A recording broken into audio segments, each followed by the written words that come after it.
Alright everyone, welcome back to my YouTube channel. And today I'm super excited to talk about a brand new piece of gear from Neural DSP. It is, of course, the Nano Cortex.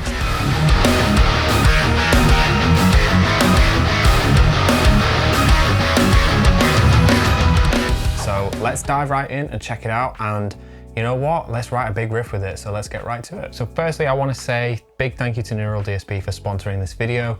What we're going to do first is quickly check out the Nano Cortex, what it's all about, give you a quick overview of some of my favorite features, and to be honest, let's just dive right into creating something really cool. So what we've got in the Nano is this tiny little beast that's sort of packed into a really small form factor. And some of the standout features straight away for me are the fact that it is an interface. I think it's a 4-in, 4-out interface. And it has the same capture technology as its big brother, the Quad Cortex, which are two huge pluses for me. So to be honest, I've spent about a week playing with this thing now before this video has been filmed, and I've been making a bunch of really cool captures with some of my favorite sounds that I've got from some of the plugins as well. I've been capturing a few plugins. And one of the last features that really stands out for me is the fact that you can control the Nano with your phone and talk to it via Bluetooth. It was a super easy setup. You literally hold the capture and the exit buttons down for 1 second and it found my Nano instantly. So really quickly, what we've got on the phone app is the top view of the Nano, and you can literally control the dials on your phone screen like I am doing right now. And as you can see, it changes everything on the actual front of the Nano, even the level, and you can even change patches and everything. So the way that I've got this set up right now is the first two on the left foot switch. These are all captures that I have made and they're all available to download. So if you're interested in any of these sounds, by all means, feel free to grab them. So this is the default sound, literally the default sound out of Beer. I captured it dry without a cab and just going straight into the Nano. So what's happening here is I'm using the delay and reverb from the Nano, and it sounds a little bit like this.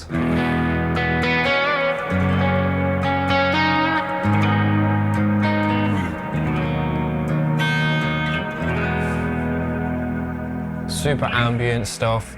The Plini X Super Clean is this like split coil sort of intended sound.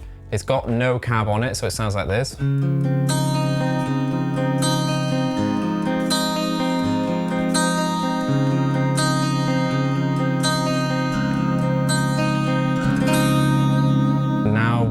To the right foot switch. So if you didn't gather already, what you can have is 4 presets at once, and it's seamless transitions between the presets as well, which is super sick. I'm so glad that they included that. So this is a capture of the Nolly X, kind of the default sound, but I made a few tweaks. It sounds so good.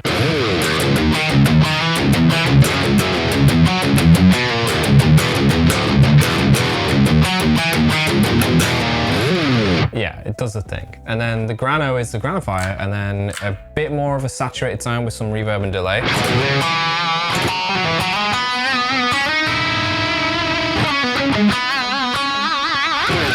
I've got this set up with 4 really usable sounds, sort of 4 go-to sounds. But the really cool thing is if we scroll a little bit down on the app, so if I go back to my like main rhythm sound using Nolly X, as you can see, I've booted up a few extra captures that I also made. So what I've got here is I did a capture of the Nameless. So you can literally just swap out your captures on the fly using the phone app, which is kind of crazy. So once again, this is the Nolly. And then I did a capture of the Nameless.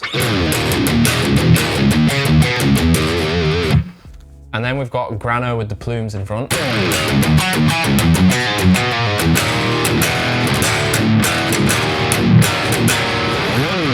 And then we've got a slightly more scooped sound on the Grano, where with a tiny bit less gain.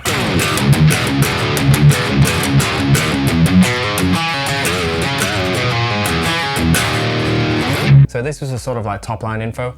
There's going to be so many videos that have released around this similar sort of time, if not already, that will be covering in granular detail all of the specs of the Nano and what it can offer and how it differs from the Quad. So I'm just going to dive right into, using it in real time, so you can see how I would use a pedal like this and write a cool little riff and maybe see what happens. So yeah, let's dig right in. So with some of the tone demo things I was just doing there, I've been sitting on this idea that goes around like the 2nd fret. I'm in drop C sharp, and again, I'm on that Nolly X main overdrive channel, which is, again, it's the Nolly X 5150 with the green overdrive pedal with the new high boost in front of it, and then I've just captured that without a cab, and it sounds, again, just like this. This is what I've got, okay? So this is what we're gonna try and figure out. I have an idea of what I want to do. I'm gonna try and do some implied metric modulation. Let's see if that happens.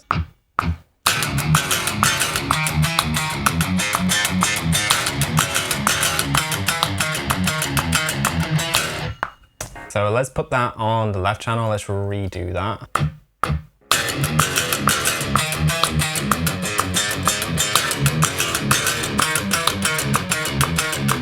What I want to do is have that go round once more. So literally just going to copy paste that, because what I want to do is have literally the guitars the same part, like it is the copy pasted part. Everything else is going to change, and it's going to completely change how this riff feels, which is fun. So let's do it. So let's get that sorted first.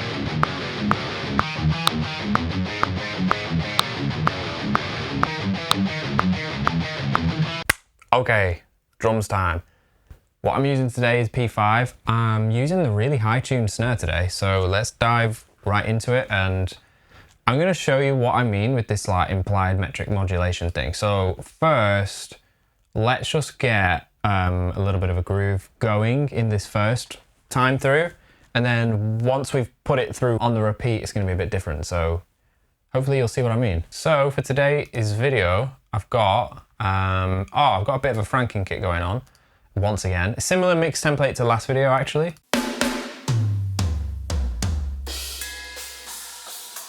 Yeah, this should not be too difficult. So let's just listen for the kick pattern, and then once we've got that, we'll add the snares in. But because I know that this first time is like a triplet feel, let's do something like that.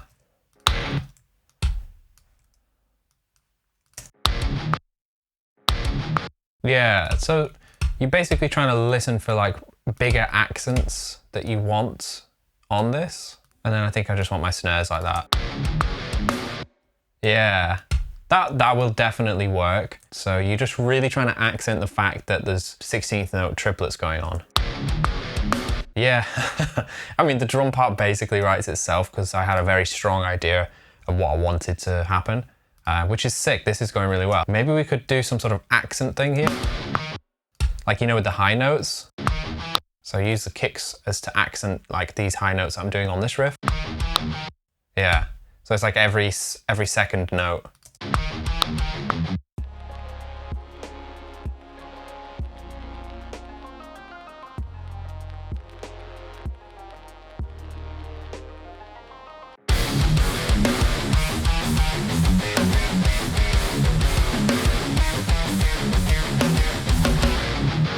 Sounds pretty good, sounds pretty good.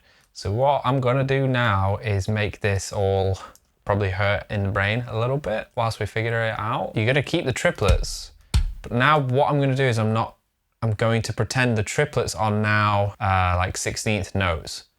So you're going to completely change the feel of the riff. So they're no longer triplets along the bar, so what you'll get is like 3 times round instead of 4 times round. Let's figure that out. I think it's that.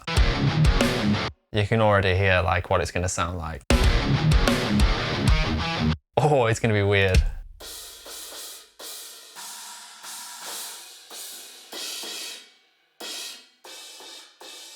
Yeah.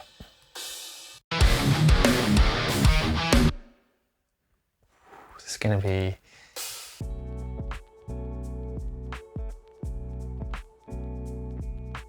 Let's just take a quick listen to that and see how that sounds.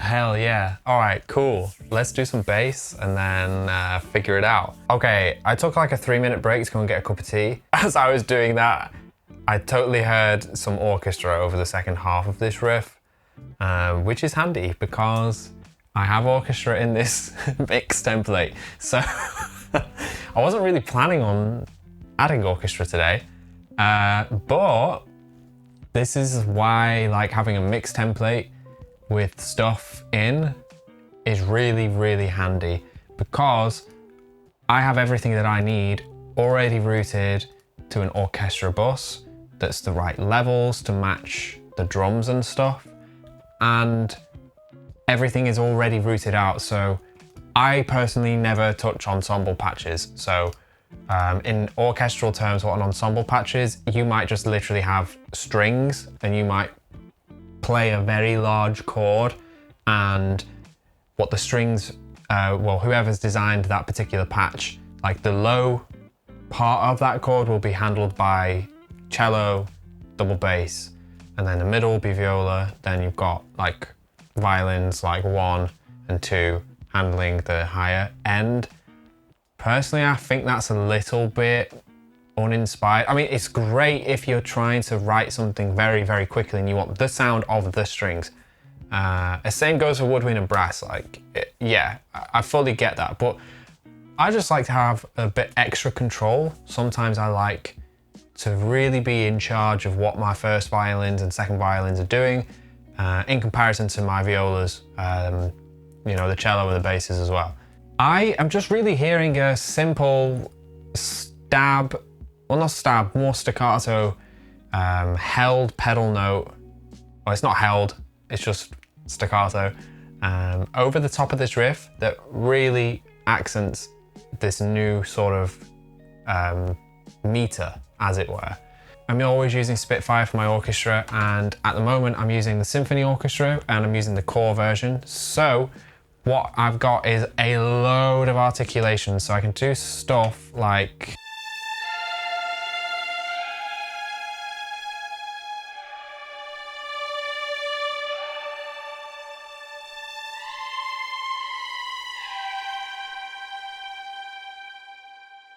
so obviously legato, you're only going to get single notes. What I want today is staccato, actually spiccato. So instead of a held note,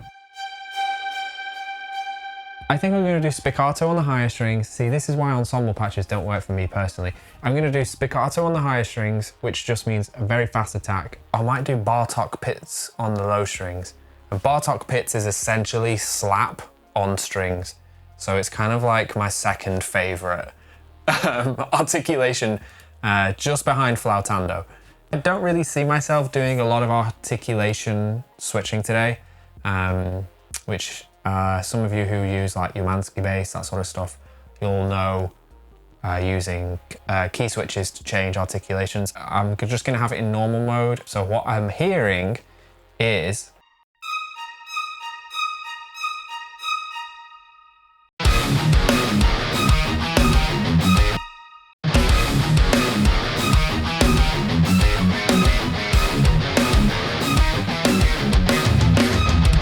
sounds pretty decent.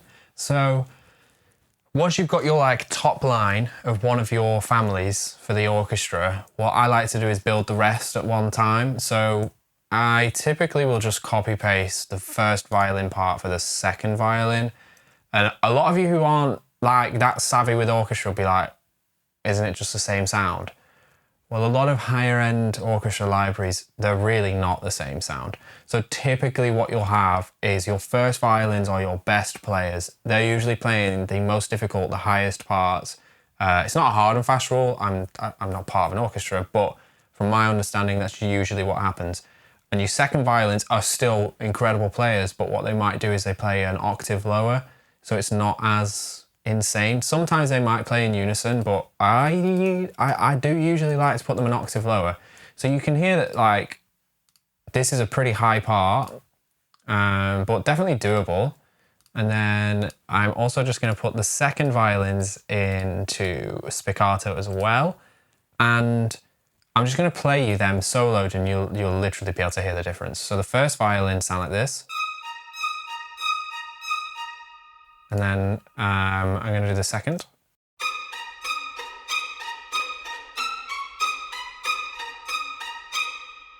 So it's a bit more of like a harsh attack. So I'm going to put these down.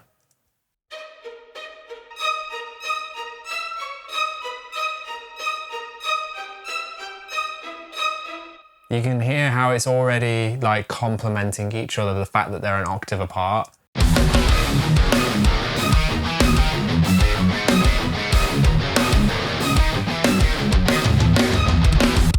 It's worth saying that like you don't have to add orchestra to this like second half of the riff. Like I just want to. You could literally just track your bass now and be done and it would sound insane. But I'm just trying something here, and I think a lot of people don't know about orchestra. I think it's very scary. I think a lot of it is kind of gate kept, which is weird and it's a bit of a shame. So let's hopefully demystify it. It's not even that scary. And if you're all curious and you want to get into this, you can literally get the Discover version of this library that I'm using, which has got a lot more limited articulation, but trust me, that's a blessing in disguise, because you don't want to be looking at all these because it's absolutely overwhelming if you're first getting into orchestra. The Discover version has got like 4 articulations for strings, which is still more than enough to overwhelm. And the Discover version on Spitfire at the time of making this video is still completely free. And it's such a good entry. Like, it was literally like my gateway drug into orchestra. So I would always recommend checking that out, downloading it, having a play, and seeing what the different instruments sound like and how they relate to each other, and listen to some orchestral pieces as well as some like cinematic pieces as well. Some of that more modern orchestra sound. So with that said, let's carry on. I'm just going to do violas now. I don't know why, but I remember hearing in like GCSE music that violas always played some form of harmony of the violin part. And I don't know if that's like accurate information, but it's what I'm still sort of doing to this day. So what I might do is just figure out a way to get this in some sort of harmony.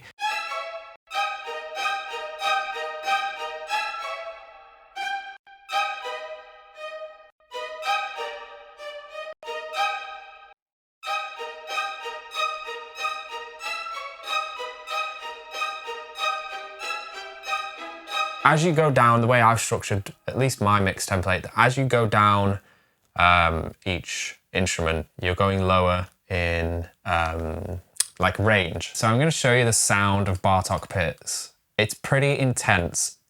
I would recommend you only use it on the lower stringed instruments. So just so you can hear normal spiccato.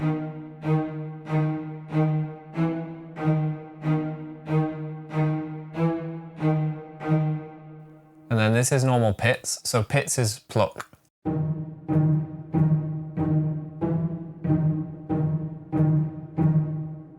And even Col Legno has got a bit more of an attack to it, but it's quite delicate.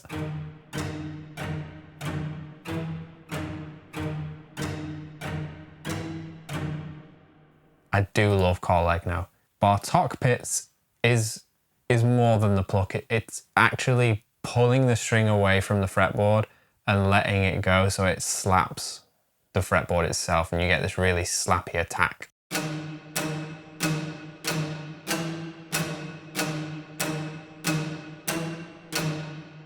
It's basically metal on a cello, as far as I'm concerned. So once you've got all of them together,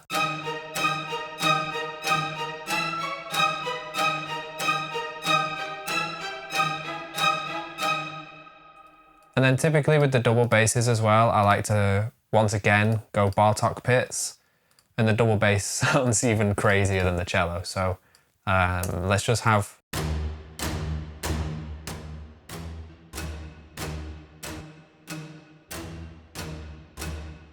And then what I might do with the double bass is just take out a little bit of...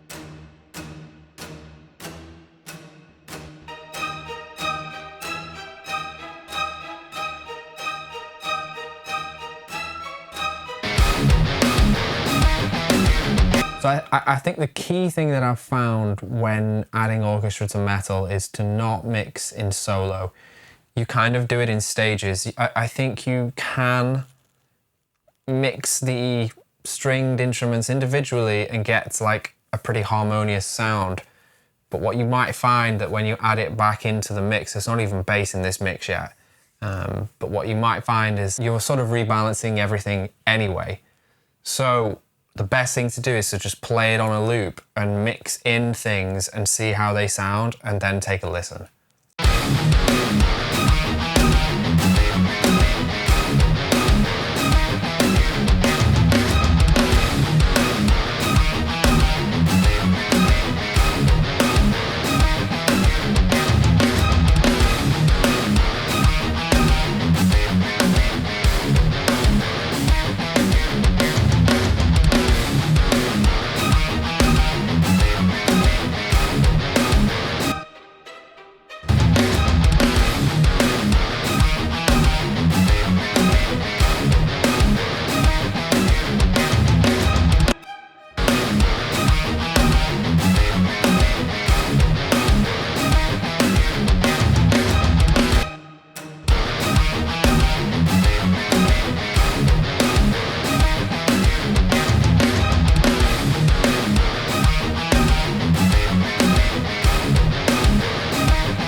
So what I might do now is add some woodwind and then try and fill in any little gaps. I might even double up some of the riff parts on woodwind so it feels a little bit more cohesive. Now the cool thing you can do with piccolo is you can do rips and also do falls as well.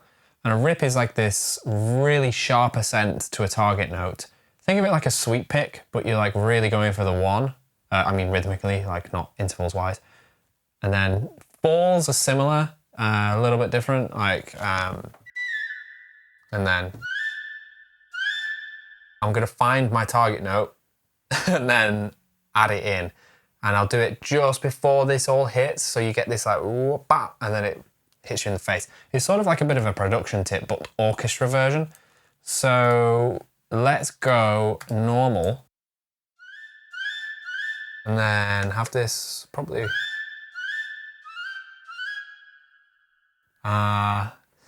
Right, let's figure this out.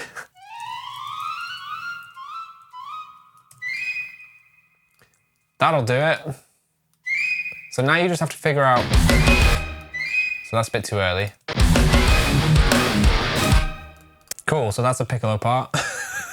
I'm not lying. I think woodwinds could well just be a little bit too delicate for this unless they're playing exactly the same part as the strings. Which, to be honest, they could do. Like, you could literally, like, some orchestra parts and sections literally have them in unison. Like, okay, you know what? You know what? That could work. So, because what happens in an orchestra is like strings and woodwinds, their timbres are different, but when they play together, you do get this like gorgeous wall of sound and things begin to meld together. So yeah, let's give it a go. Like, let's just literally take that, put that there, and then again, just remembering to change.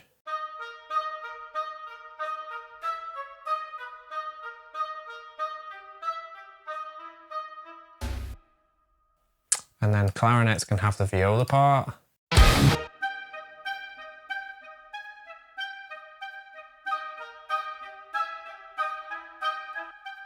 Yeah, and then the bassoons can have like the fat note at the bottom. And then they can be on, yeah, once again, staccatissimo.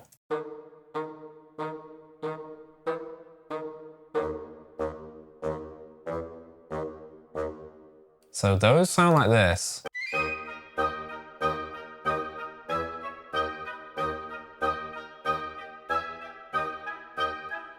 And then with the strings.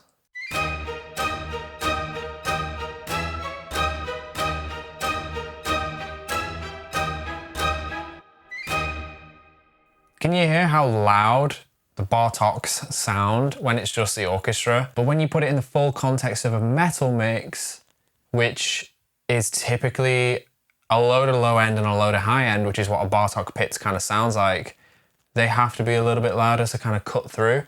And The important thing to notice as well with a lot of the orchestra stuff that I use, there's panning baked in to the samples, which not everybody likes, but I find very helpful purely because it's one less thing to have to worry about when you're dealing with like 47 different instruments, if not more. If you break the rules of orchestra and double up on like different bassoon parts or whatever, like if you have groups of bassoons playing that just wouldn't be possible, then you're dealing with even more stuff. So the fact that it's pre-panned and it just like feels really good and everything works and it just sounds great from the box, that's one thing I just don't want to have to be doing for what I need to do. Like some people might want to pan their violins to the right, but typically you would hear them on the left as you go around, and then you have that more stereo spread that's sort of baked in that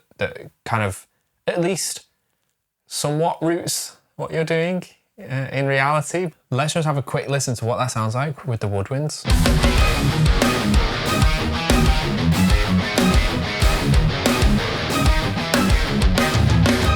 You can hear how the woodwind is adding that mid-range, and it's really feeling like it's more intentional that it's there. Yeah, moving on to the brass, I'm gonna go for my favorite brass, doing a long cuivre, I believe.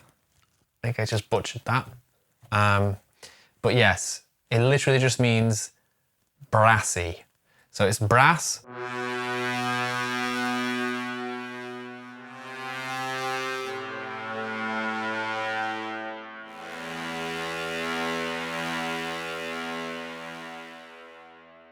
But it's like super brass. So compare that with legatos.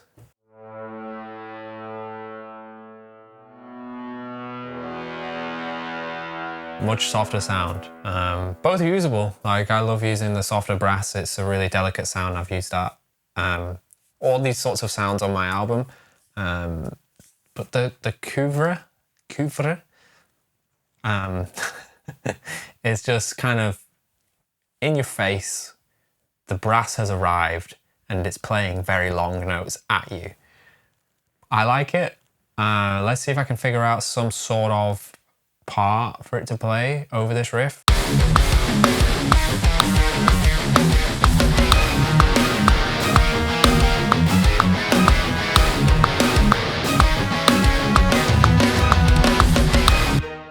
That was bad, but that's okay.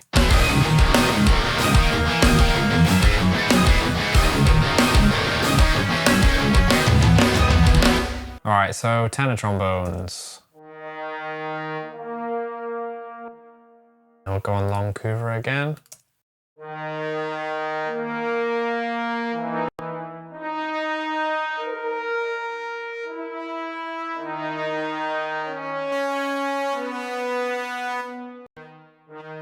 Bit of a darker sound, but that's absolutely cool. The horns are where you get like a lot of that high-end sizzle. So let's just go horns and then long couvre, which I'm still butchering how you say that, but that's okay.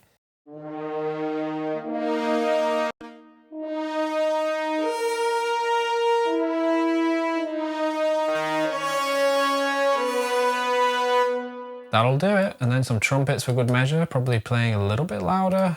Let's have a listen.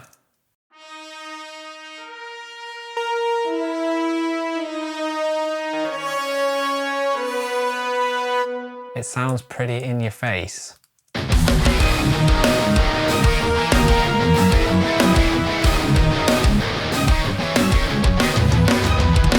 Yeah, I'm just going to turn these two down a tiny bit. Like mixing in the orchestra is very delicate. You have to have enough so you can hear it, but not too much where it's taking over. Like it is doing more of a supportive role. And then I'm just going to get my tuned percussion out because I do quite like having Glock and maybe some xylophone as well. I don't know, let's give it a go. So let's copy the cello part, put it on Glock, and obviously make it way higher.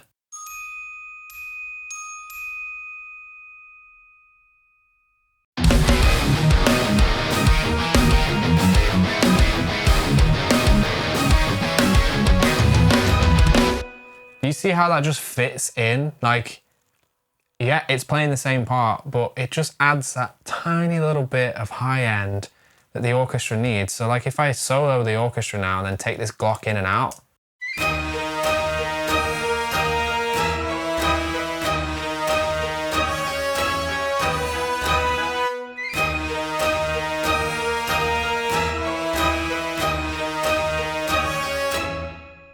just works, right? Well, in my opinion. I do quite like xylophone, you know.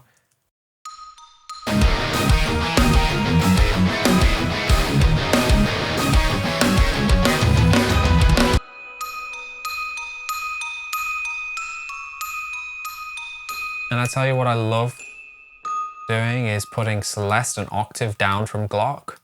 It's something that I just...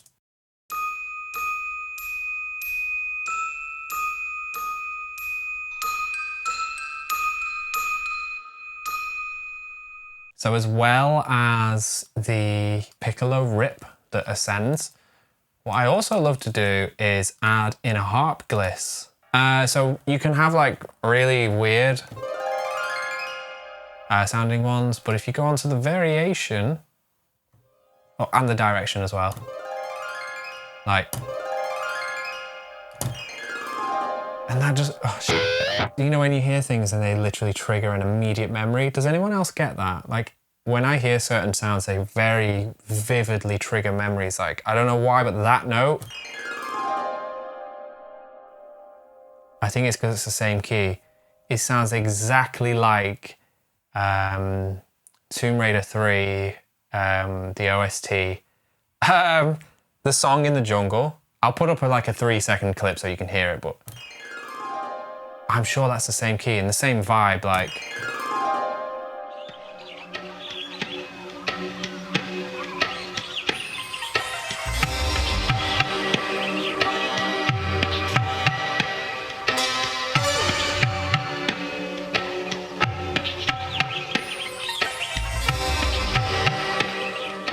Anyway, right, let's go the other way because we want to ascend. And then we'll figure out if we want the weird or the major, but I think we want the weird scale, whatever this scale is. And again, it's a case of finding out where that last note is. I like to put on the 1. Oh, I'm on the right note. That very rarely happens. Okay, let's just listen to the harp so I can get it timed on the 1 perfectly. Let's just put our click on. So that's a little bit behind. That'll do. So now we've got a bit of a build into the orchestra coming in.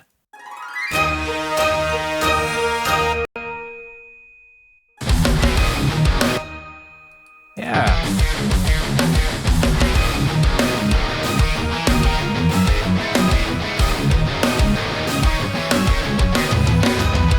Right, so I've just written a real simple next section. I've just laid out the foundation of what I'm thinking. I want to break it down a little bit and kind of chill out because obviously we've got a pretty like dense section here. So I've just outlined some very basic chords using 2 layers from the Nano, and I've just written a real simple groove over the top of it. And what I'm going to do now is I'm going to track some bass for the entire piece that we've got going on. So just take a quick listen to what I've got next and then we'll go from there.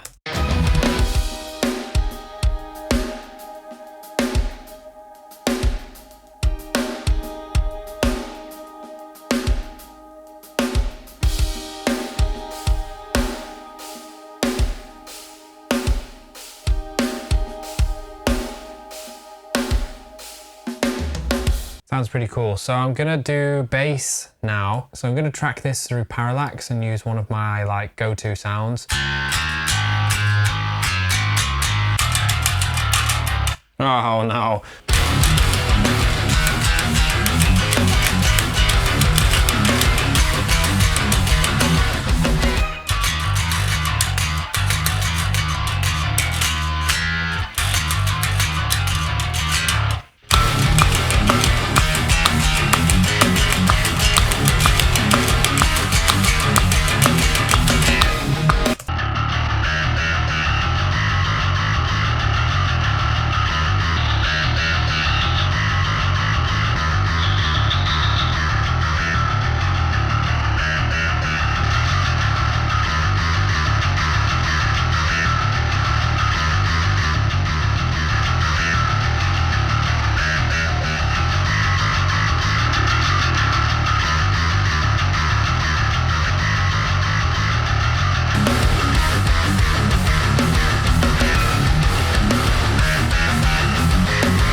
So that's the bass tracks for the main riff.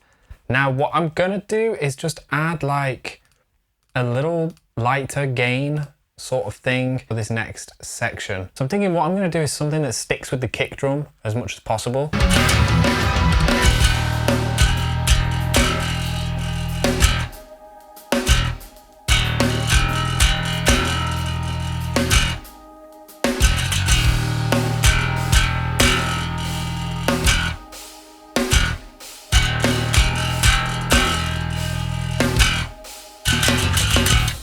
Add a quick layer, like I have this yeah.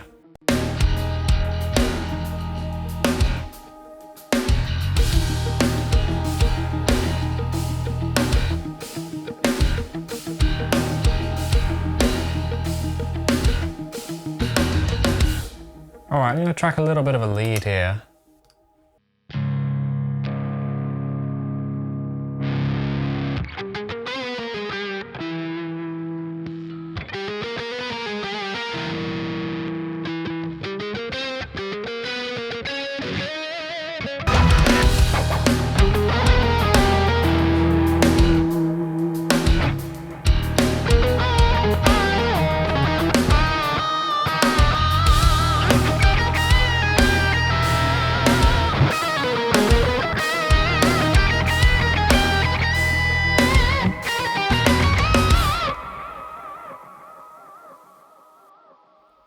I realize when I stop playing, I always do that. It's just me turning the volume down, but I always go like, yeah.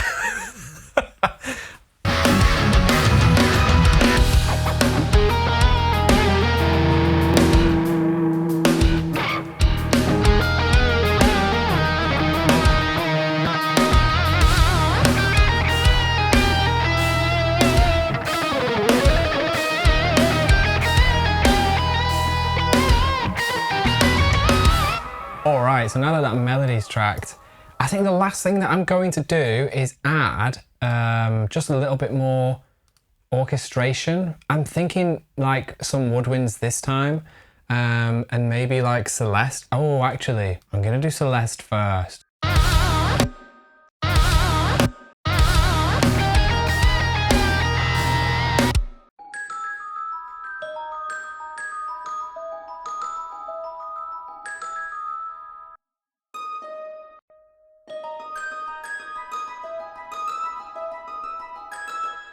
I always love doubling stuff onto the harp, so that sounds really nice. All I'm going to do with the Glock is I'm going to keep the like stronger accent notes.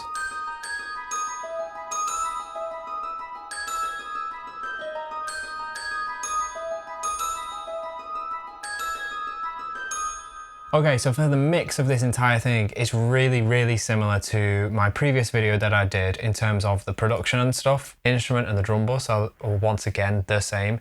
So yeah, if you want like a full rundown, I did that in the previous video, but I think this video's covered a lot of ground already. I don't want it to be like way too long. So if you're interested in like the really nitty granular stuff for the mix, go and check that out. But with that being said, I'll show you like I've tracked all of these nano rhythms and there is absolutely nothing on them at all, apart from a little bit of EQ on the bus, which is just a default. And it's just to boost a tiny bit of high end, just to get it sat in the mix a little bit better.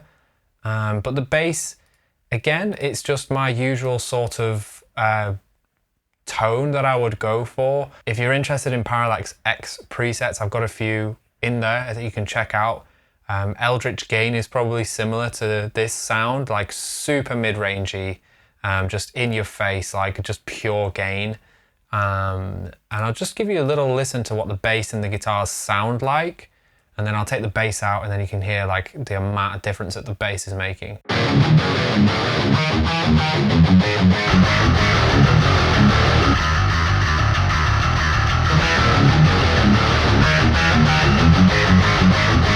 I think it's about time to give this thing a little spin and see how it came together.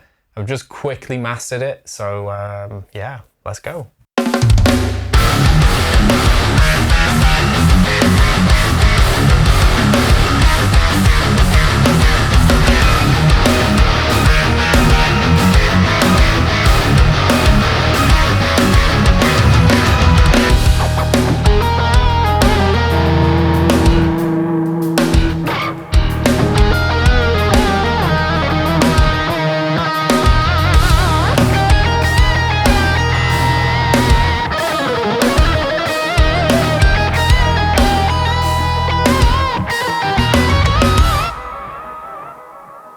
All right, everyone, thank you so much for watching this video. I hope you all really enjoyed what I came up with today, and hopefully seen a bit more of an insight behind like my orchestra brain. I know it's not realistic, but it is, especially in this context, like I think it adds a lot of unique dynamic to what would otherwise be just sort of like typical like bedroom instrumental stuff. So yeah, hopefully you learnt a thing or two about the orchestra and how it can kind of lift your mixes and at least your arrangements and kind of give them that edge. So yeah, if you're interested in the Nano, please feel free to check it out using the link in my description, and I'll see you all next week. See you in a bit.